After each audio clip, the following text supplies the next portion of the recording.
السلام علیکم عزیز طلبہ، آج ہم اسلامیات کے سبق کا جو بقیہ حصہ ہے اس کے ساتھ حاضر ہوئے ہیں۔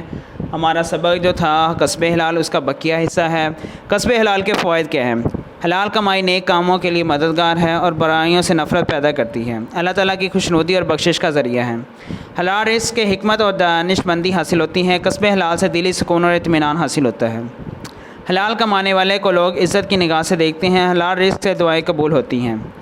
حرام کمائی کے نقصانات۔ حرام کمائی سے مال میں برکت نہیں ہوتی۔ حضرت عبداللہ بن عمر رضی اللہ تعالیٰ عنہ فرماتے ہیں کہ میں نے نبی کریم صلی اللہ علیہ وسلم سے سنا کہ کوئی شخص کپڑا خریدے جس کی قیمت میں تھوڑا سا ایسا حرام آمدنی کا بھی ہو تو اس وقت تک اس کی نماز قبول نہ ہوگی جب تک وہ کپڑا اس کے بدن پر رہے گا۔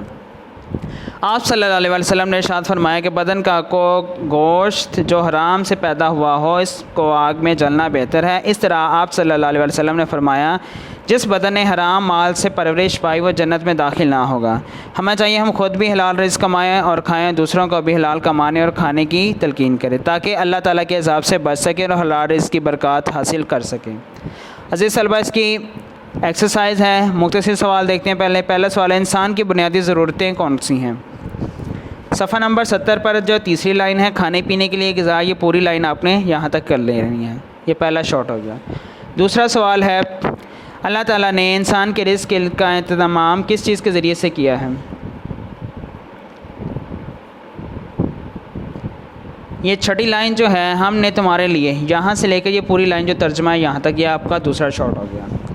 تیسرا سوال ہے اس کا، اپنے اہل و عیال کے لیے حلال رزق کمانا کیا کہلاتا ہے؟ کسب حلال کی اہمیت اور فضیلت کی ہیڈنگ ہے اس کی جو ہے آپ لوگوں نے کر لینی ہے۔ چوتھی لائن نبی کریم صلی اللہ علیہ وسلم کا فرمان ہے، یہاں سے لے کر اور یہاں تک یہ جہاد فی سبیل اللہ یہاں تک۔ اسی کا جو ہے کسب حرام کا کیا نقصان ہے؟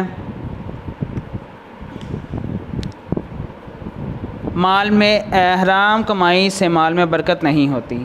لاس اس کا ہے، حرام کمانے والے کو کس عذاب کی وعید ہے؟ یہ تیسری لائن ہے، نبی کریم صلی اللہ علیہ وسلم نے ارشاد فرمایا یہاں سے لے کر یہ آگ میں جلنا بہتر ہے یہاں تک۔ اب اس کی آتے ہیں خالی جگہ کی طرف۔ پہلی خالی جگہ میں آ جائے گا اس کا عبادت، دوسری میں آ جائے گا حلال، تیسری میں آ جائے گا کسب حلال، اگلی میں آ جائے گا حکمت اور دانش مندی، اور لاسٹ والی میں آ جائے گا نماز آ جائے گا۔ عزیز طلبہ، اگلے سبق کے ساتھ پھر حاضر ہوتے ہیں، تب تک کے لیے اجازت دیجیے۔ آپ نے اسے اچھی طرح یاد بھی کرنا، لکھنا بھی ہے۔ اللہ حافظ۔